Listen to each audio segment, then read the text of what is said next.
Hello everybody.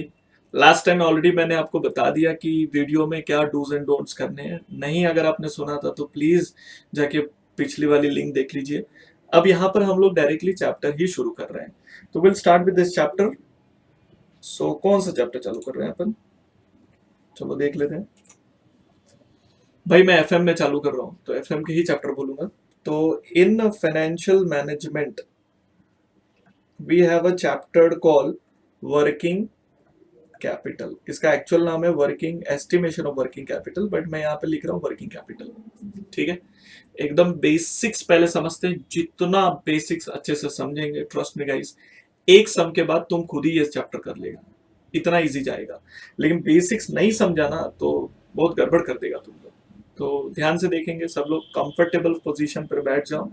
अब हम लोग बेसिक शुरू कर रहे हैं। सबसे पहली चीज, यहाँ पर खुद ही देखो, आप एक वर्ड लिखा हुआ है, क्या लिखा है बोलो? कैपिटल। तो कैपिटल मतलब ये अंडरस्टैंड, कैपिटल मतलब इन्वेस्टमेंट। कैसा इन्वेस्टमेंट है ये? वर्किंग। ये सर वर्किंग इन्वेस्टमेंट क्या होता है? सी, बिजनेस में दो टाइप के कैपिटल लगते हैं। एक होता है फिक्स्ड कैपिटल। फिक्स्ड कैपिटल मतलब जब बिजनेस शुरू होता है तो हम लोग जो इंफ्रास्ट्रक्चर डिसाइड कर लेते हैं कि भाई ये मेरा इंफ्रास्ट्रक्चर होगा, ये मेरा फैक्ट्री होगा, ये मेरा ऑफिस होगा। तो ये जो फिक्स्ड होता है, मशीनरी होगा, ये एक ही बार डिसाइड होता है, and then we use that throughout our business life. That is called fixed capital. और एक कैपिटल ऐसा होता है जो बिजनेस की एक्टिविटीज होती हैं। बेसिकली एक्टिविटीज की मतलब होती है प्रोडक्शन एंड सेल्स। तो बिजनेस में कौन सी एक्टिविटी होती है बेटा? Production and sales. जो प्रोडक्शन एंड सेल्स एक्टिविटी होती है उसके हिसाब से जो हमको पैसे लगते हैं, उस कैपिटल को हम लोग बोलते हैं वर्किंग कैपिटल। तो यहां पर एक सेकेंड रुक जाओ। सबसे पहली चीज मैंने आपको क्या बोला, बिजनेस में क्या होती है बेटा? एक्टिविटीज होती। कौन सी एक्टिविटीज की मैं यहां बात कर रहा हूं? I am talking about production and sales. बनाओ बेचो, बनाओ बेचो। इस एक्टिविटी के हिसाब से जो कैपिटल लगना है उसको बोलते हैं working capital. I give you simple example. चलो बताओ दोस्तों, आपके जेब में अगर मान लो आप कहीं जा रहे हो, बाहर निकल रहे हो, तो आप जेब में कुछ पैसे लेके निकलोगे कि नहीं? डेफिनेटली लेके निकलोगे। मान लेते हैं आपने 500 रुपए लेके निकले। अब आपने 500 रुपए ही क्यों लिया, 5,000 क्यों नहीं लिया?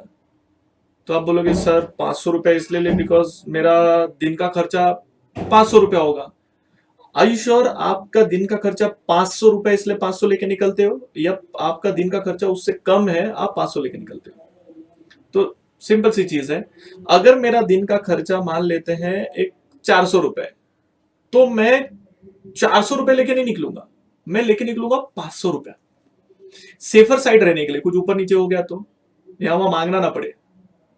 तो कोई भी दिमाग में रहता है तो जब कैलकुलेशन करते हैं तो हम लोग एस्टिमेशन करते हैं। एस्टिमेशन के हिसाब से सुबह लेके निकले और दिन भर खर्चा किया और फिर अपन घर चले गए। तो जो अपनी एक्टिविटीज होती है दिन की, उसके हिसाब से अपन खर्चा लेके निकलते हैं। अभी आप में से कुछ लोग होंगे, सर मेरा थोड़ी दिन का खर्चा 500 रुपए है, मैं तो 100 रुपया लेके निकलता हूं। अरे तो भाई तेरी एक्टिविटी 100 रुपए वाली है। अभी मैं निकलता हूं, अगर मुझे पेट्रोल के भी पैसे देने हैं, मुझे कहीं जाके किसी को खाना पीना खिलाना है, ऐसा कुछ भी करना है, तो मुझे उसके हिसाब से पैसे लेके निकलने हैं। तो बोलने का मतलब होता है depending upon your activities, depending upon your production and sales, company का क्या होता है, उतना पैसा चाहिए होता है कंपनी को।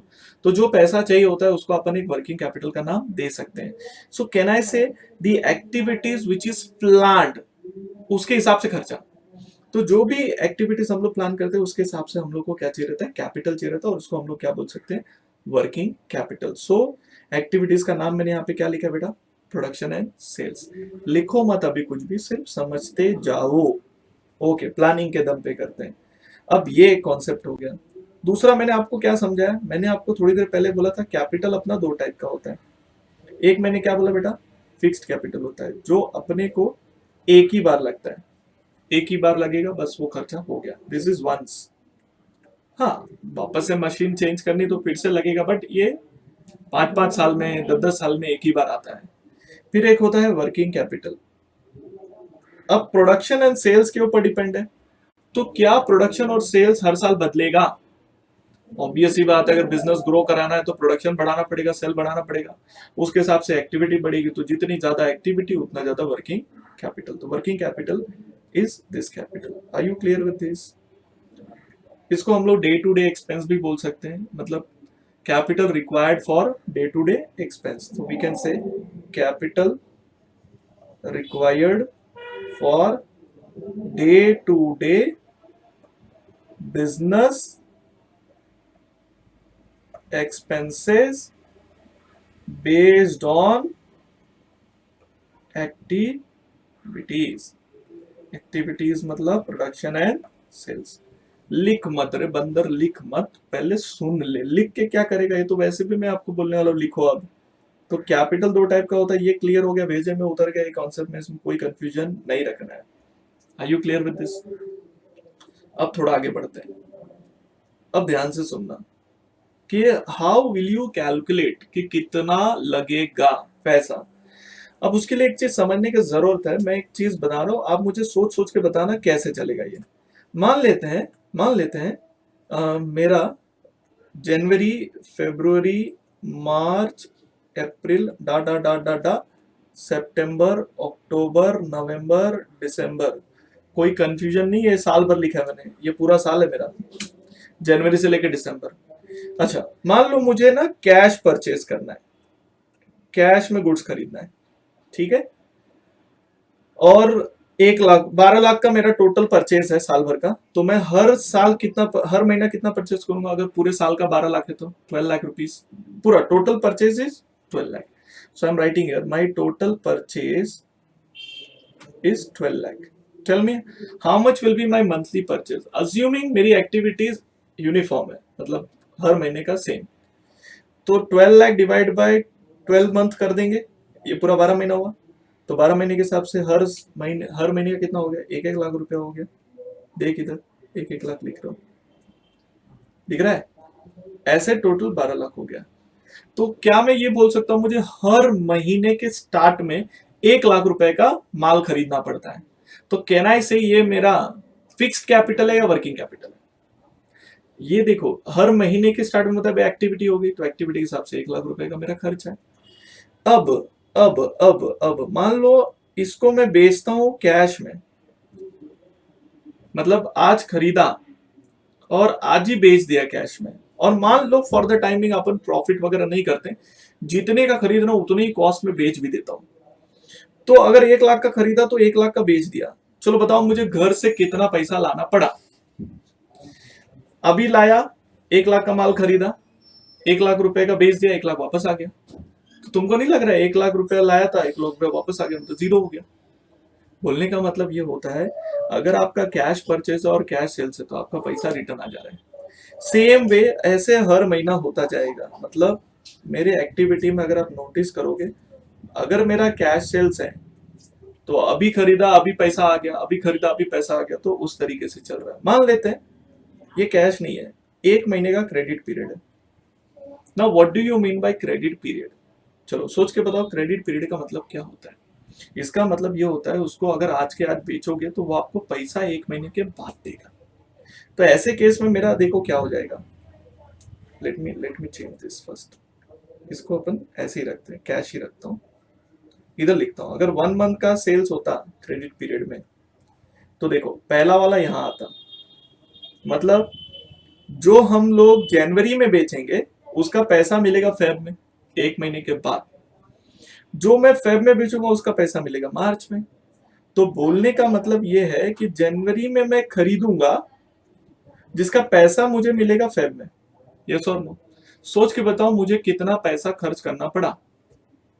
तो आप बोलोगे कि सर 1 लाख रुपए आपने खर्च किए आज जैन में, वो पैसा आपको मिलेगा कभी बताओ? फेब में। तो कहीं ना कहीं तो 1 महीने के लिए 1 लाख रुपया मुझे लाना पड़ा कि नहीं? यस और नो? फिर बताओ फेब में जो मुझे ये खर्चा करना है, वापस से खरीदना है, क्या इसके लिए वापस से घर से पैसे लाना पड़ेगा? सोच के बोलो। तो आप बोलोगे कि सर ये जो 1 लाख रुपए मिले इसी से खरीद लो। लॉजिकल है ना, कि मतलब जो पैसा मिला कैश में वही पैसा मैं वापस से घुमा दूंगा। तो बोलने का मतलब होता है फिर क्या होगा बताओ? जो फेब में बेचूंगा उसका पैसा मार्च में मिलेगा, फिर ये पैसे से मैं मार्च का परचेस करूंगा, तो ये सिलसिला मेरा चल जाएगा। लेकिन पहला जो पैसा लाना पड़ा मुझे, वो मुझे घर से लाना पड़ा। तो बोलने का मतलब जितना घर से कैश लाया अपनी एक्टिविटी के लिए, that is your working capital. तो कहीं ना कहीं तो आपको ऐसा महसूस हो रहा है क्या कि डेटर को जब हम 1 महीने का क्रेडिट पीरियड देते हैं तो उसके लिए अपने को पैसा लाना पड़ता है, घर से खरीदना पड़ता है। तो इसको बोलते हैं बेटा इन्वेस्टमेंट इन डेटर। आपको समझा मैंने क्या किया? इन्वेस्टमेंट इन डेटर मेरा कितना, अगर 1 महीने का क्रेडिट पीरियड है तो आज मैं खरीदूंगा, 1 महीने बाद भले ही वो पैसा मुझे मिल जाएगा, तो मुझे 1 महीने का इन्वेस्टमेंट का पैसा देना पड़ेगा, मतलब 1 लाख रुपए मेरा इन्वेस्टमेंट थे। Are you clear with this? तो यहां पर अच्छा मान लो अगर ये 1 महीने की जगह अगर ये 2 महीने का क्रेडिट पीरियड होता तो क्या होता, सोच के बताओ। तो सीधी सी बात है, ये पैसा यहां नहीं मिलता, फिर यही पैसा अपने को कहां मिलता है, यहां मिलता है। ये कौन सा पैसा मिलता पता है? जनवरी का। जनवरी में बेचा, फेब्रुवरी नहीं मार्च में पैसा मिलेगा। तो तुझे ऐसा नहीं लग रहा है हर महीने मुझे सेल्स करने, हर महीने मुझे परचेस करने, तो मैंने ये पैसा घर से लाया, इवन ये पैसा भी घर से लाना पड़ेगा, मतलब 1 लाख रुपया भी लाना पड़ेगा। जनवरी में बेचा, उसका पैसा मिलेगा मार्च में, फिर वापस से फेब में खरीदूंगा जिसका पैसा मिलेगा अप्रैल में, फिर मार्च में जो पैसा मिलेगा भले ये पैसा मैं इधर यूटिलाइज कर लूंगा, मतलब utilization will start from second month onward. तो पहले 2 महीने का पैसा तो लाना पड़ेगा ना। तो कहना है से अब मेरा इन्वेस्टमेंट इन डेटर कितना हो जाएगा बेटा? बोलने का मतलब ये होता है कि जितना ज्यादा क्रेडिट पीरियड उतना ज्यादा इन्वेस्टमेंट अमाउंट, 2 लाख रुपए मुझे घर से लाना पड़ा। Are you clear with this much? तो ये फंडामेंटल अपने दिमाग में ठूस लो। चलो मुझे बताओ, इन्वेस्टमेंट इन डेटर क्लियर हो गया सबको? तो इन्वेस्टमेंट इन डेटर का मतलब क्या होता है? डेटर को जब हम उधारी देते हैं तो अपने को पैसे अरेंज करके लाने पड़ते हैं, और वो पैसा हम घर से लाते हैं जो हमें भले ही डेटर बाद में दे देगा, तो उसको अपन एक इन्वेस्टमेंट बोलते हैं। So debtor is one type of investment and debtor belongs to current asset. तो मैं इसको ऐसे बोल सकता हूं कि इन्वेस्टमेंट इन करंट असेट बोल सकते हैं टर्मिनोलॉजी से, ठीक है? तो वैसे अपन एक चला देते हैं। तो यहां तक भेजे में उतर गया क्या? आपको मैंने सिर्फ किसका समझाया बताओ? डेटर का समझाया। अब इसमें थोड़ा सा दिमाग और लगाते हैं, ध्यान देना ये बहुत इंपॉर्टेंट है मेरे लिए। मान लेते हैं कि परचेज जो था, अब यहां पे चाहिए तो वापस लिख देता हूं कंफ्यूजन नहीं होने के लिए। देख, जनवरी, फरवरी, मार्च, डॉट डॉट डॉट डॉट, सितंबर, अक्टूबर, नवंबर, दिसंबर, ठीक है? थोड़ा ऊपर ले लेते हैं। मान लेते हैं अपने को परचेज का जो बात हुआ था 1 लाख का खरीदते हैं, सेल्स का जो बात हुआ था 1 लाख का सेल था, बराबर है ना? नहीं, 1 लाख का परचेज, 1 लाख का सेल, 1 लाख का परचेज, 1 लाख का सेल, ऐसे ही चल रहा था अपना। अब मुझे सोच के बताओ, मान लेते हैं अपने को परचेज जो करना है वो कैश में परचेज कर रहे थे अभी तक, मतलब 1 लाख रुपए आज के आज देने पड़ते थे। सेल्स वाला अगर मान लेते हैं ये अपने को 1 महीने बाद पैसा देगा, तो ये पैसा अभी नहीं मिलना है, तो वो पैसा यहां मिलना है। तो 1 महीने का मेरा इन्वेस्टमेंट था। अगर मान लो क्रेडिटर ने मुझे 1 महीने का उधारी दिया, मतलब ये है कि जो माल मैंने खरीदा उसका पैसा मुझे आज नहीं देना है, उसका पैसा कब देना बताओ? 1 महीने के बाद। तो क्या ये पैसा मेरे पॉकेट से जाएगा? आज के आज जाएगा क्या? तो सवाल उठता है, नहीं जाएगा, क्योंकि पैसा कब देना है? 1 महीने के बाद। अब 1 महीने के बाद मुझे डेटर ने पैसा दिया, वही डेटर का पैसा मैंने उठा के किसको दे दिया? क्रेडिटर को दे दिया। तो कहीं ना कहीं तो अगर क्रेडिटर मुझे टाइम पीरियड देता है तो मेरे लिए वो रिलीफ है एक टाइप का, कि भाई वो पैसे मुझे नहीं देने। तो वर्किंग कैपिटल में अगर क्रेडिटर है तो अपने लिए रिलीफ है। अब समझने का जो अंडरस्टैंडिंग यहां डेवलप करनी है वो ये है, डेटर में अगर मैंने 1 महीने का क्रेडिट पीरियड दिया और मुझे 1 लाख रुपए 1 महीने बाद मिलने हैं, अगर क्रेडिटर ने भी मुझे 1 महीने का क्रेडिट पीरियड दिया तो मुझे उसको 1 महीने बाद देना है, मतलब वो पैसा मेरा बच गया।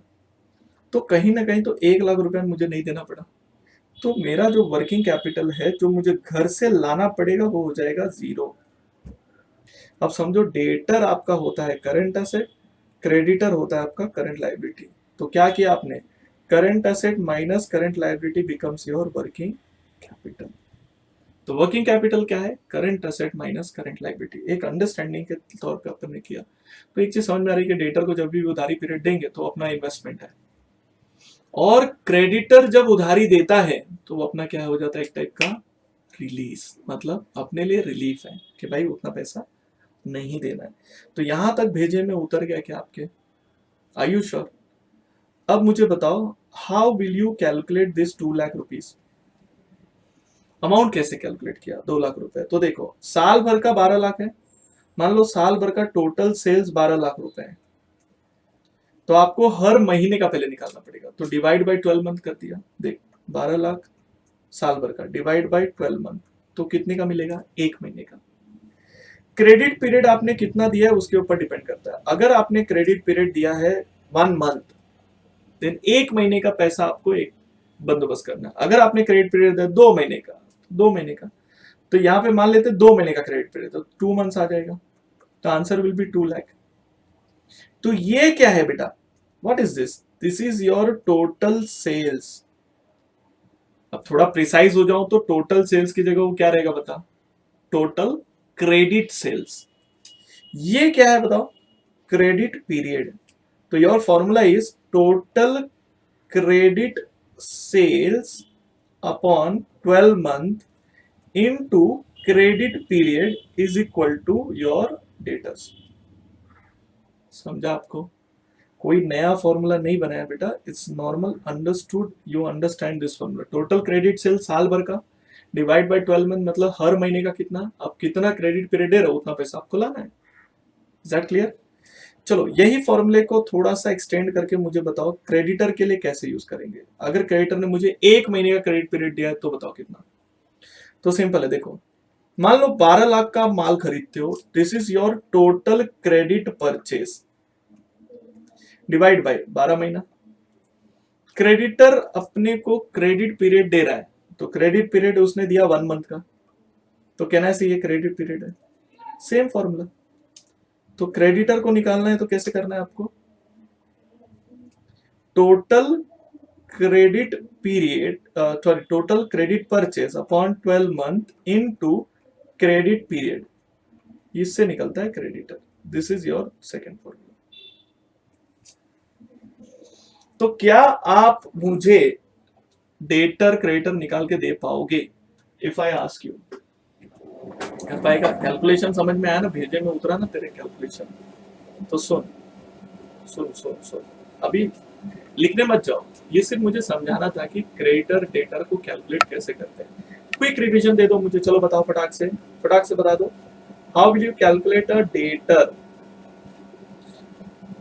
तो कैसे करेंगे? Total credit sales upon 12 month, इससे हो जाएगा 1 महीने का सेल कितना, multiply by your credit period, जो आपने उसको अलाउ किया है। जितना ज्यादा क्रेडिट पीरियड देगा उतना ज्यादा पैसा घर से लाना पड़ेगा उतने दिन के लिए तुझे। So that is your debtor में investment. How will you calculate creditor? चलो बताओ, मुंह बंद मत रखो, भले ही घर पे बैठा है, बोलो बोलो मुझसे, बोलो बोलो। Total credit purchase upon 12 month into credit period. ये क्रेडिट पीरियड जो है, it is allowed by supplier to us, allowed by supplier. Supplier मतलब जिसने अपने को माल दिया। This is credit period allowed to debtor. Is that clear with you guys? Very nice. चलो, लिखने विखने का कार्यक्रम का जरूरत नहीं है, समझते चलेगा, मेरा काम बन जाएगा इतना। अच्छा, ये चीज एक बताओ मुझे, जिसको हम लोग ने क्या बोला था, डेटर को क्या बोला था? दिस इज करंट असेट का part, this is current liability का पार्ट। करंट लायबिलिटी बोले तो रिलीज ऑफ फंड्स, उतना पैसा अपने को 1 महीने बाद देना, मतलब पैसा बच गया। डेटर मतलब वो 1 महीने बाद देगा तो उतना पैसा अपने को डिले हो गया। So this is the combination it goes. Are you clear with this formula? ये फॉर्मूला भेजे में उतर गया तेरे? ओके, चलो, very nice, so happy about it. अब अपने को वापस से थोड़ा सा क्विक रिकैप कर लो। मैं आपको सिर्फ ये समझाना चाहता था कि डेटर के ऊपर अपने को खर्चा बैठता है। डेटर को जितना ज्यादा क्रेडिट पीरियड देंगे उतना ज्यादा अपना खर्चा बैठता है। तो ये अपन ने इधर पे वो कैलकुलेशन किया, फिर हमने फॉर्मूला देखा, फिर हमने ये देखा अब मैं आपको क्वेश्चन दे रहा हूं, आप मुझे उसके आंसर्स निकाल के दीजिए, ठीक है? ठंडे दिमाग से करना, घाई नहीं चाहिए, फालतू का घाई नहीं। चलो, टोटल एनुअल सेल्स, और मैं आपको सब चीज लिखा के दूंगा। अभी जो मैं दे रहा हूँ वर्किंग है, सिर्फ वर्किंग मोड में करना है, तो कैलकुलेशंस करते चलिए मेरे साथ।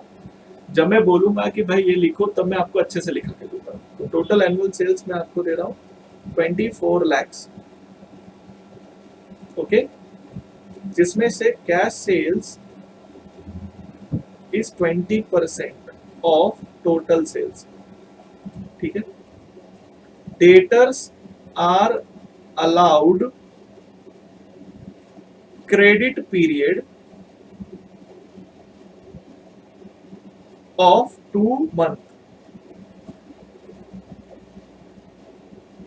चलो मुझे बताओ, what will be your investment in debtor? Calculate investment in debtor, मतलब डेटर को क्रेडिट देने के लिए आपको कितना बैठेगा खर्चा। डोंट डू दैट, मैं करता हूं, सुनो। सबसे पहली चीज, एक चीज समझो, आपका टोटल सेल्स इज 24 लाख। बेटा डेटर पैदा ही होता है सिर्फ क्रेडिट सेल्स से, तो इसमें से दो पार्ट कर दो, what is credit sales and what is your cash में सेल्स। क्वेश्चन सेज 20% ये है, तो 80% ये हो गया, बराबर ना भाई? तो बताओ 80% कितना आएगा? तो मेरे हिसाब से ये तेरा 20% हो गया 4,80,000, है ना? ये कितना आएगा बता? मेरे हिसाब से 19,20,000 आएगा क्या?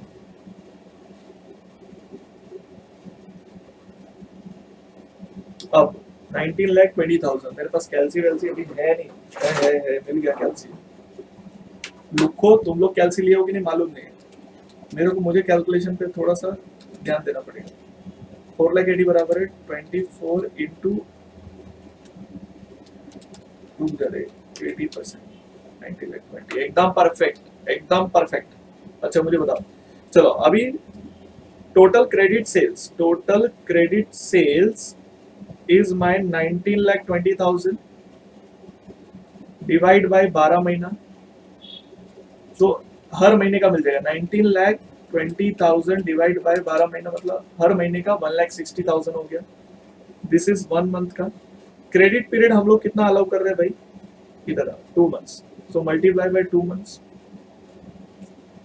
तो 1,60,000 into 2 months will be 3,20,000 rupees investment in data। ये समझ में आया क्या?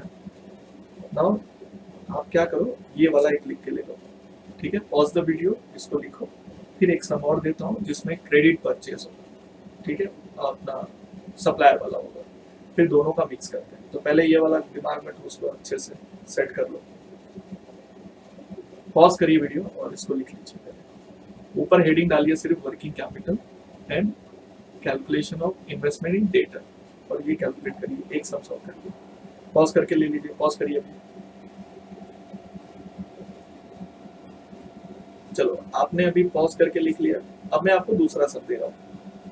अब आपको कैलकुलेट करना है इन्वेस्टमेंट इन क्रेडिटर। वो इन्वेस्टमेंट नहीं होता, it is a release from creditor, तो अपने को पैसा बच रहा है, इन्वेस्टमेंट नहीं बोल सकते उसको। तो देखो, total purchase of raw material is से 14 lakh, okay, and we have a cash purchases of raw material साल भर में 2 lakh rupees। supplier allows 2.5 month credit period to us। चलो बताओ कितना पैसा अपन बचा पाएंगे? सॉल्यूशन, सो देखो, how much release of fund will be there? Release of funds मतलब जो पैसे अपने को खर्चा नहीं करना पड़ेगा, विच विल बी, देखो 14 लाख माइनस 2 लाख करना पड़ेगा। क्रेडिट टोटल क्रेडिट परचेज निकालना पड़ेगा which will be 12 lakh.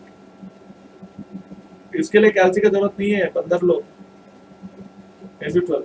Credit period allowed by supplier is 2.51। चल बता, कहना से 2.5 लाख रुपए। This will be your credit. मतलब क्रेडिट पे अपने को जो अलाउ हो रहा है वो 2.5 लाख रुपए अपने को देना पड़ेगा, उसके साथ साथ अपना जाएगा। Are you clear with this? So 2.5 lakh will be release from the debtor. मतलब अब क्रेडिटर सॉरी अपने को उतना पैसा अपने को 2.5 महीने बाद देना है, तो अपना एक पैसा बच रहा है। मतलब जो अपन खरीद रहे हैं, अगर इसको आप समझने का कोशिश करेगा, देख आपका पूरा जो 14 लाख का जो खर्चा है, जिसमें से 14 लाख में से 2 लाख तो दे रहा है, मतलब हर साल का जो 1 लाख का जो परचेज है, आपको माल मिल जाएगा, आप सप्लायर डेटर को बेच भी पाओगे, लेकिन वो 1 लाख रुपए का पेमेंट आपको 2.5 महीने के बाद देना है। तो 2.5 महीना अपने को वो पैसा यूज मतलब माल मिल जाएगा और यूज करने मिल जाएगा, वैसा टाइप है। So creditor is your 2,50,000। So this is the 2 calculation which we did. एक हमने डेटर का किया, एक हमने अभी क्रेडिटर का किया। ये आना चाहिए आपको बस। Are you clear? किधर गया रे? तो इसको भी पॉज करो और इसको भी एक कैलकुलेशन में ले लो।